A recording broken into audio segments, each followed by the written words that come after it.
Pamilya sa Lapu-Lapu City nga nalambigit na sa negosyong iligal nga droga sud sa 14 ka tuig gisikop sa Baybast kagahapon.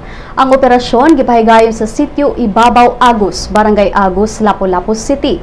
Nasikop sa kapulisan ang mga miyembro sa pamilyang Tampus nga sila si Jasmine, iyang bana nga si Edgar ug ilang anak nga si Rodel. Si PO2 Ronald Salimbot sa Lapu-Lapu City Police nibutyag nga dugay na silang nagmonitor sa pamilya sanglit ilado kini nga nalambigit sa illegal drug trade.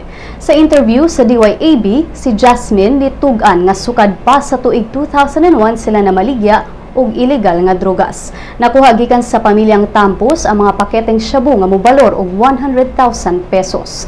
Ang tulo gibalhog na sa prisuhan sa Lapu-Lapu City Police Office samtang gihikay pa ang kasong ipasaka batok kanila.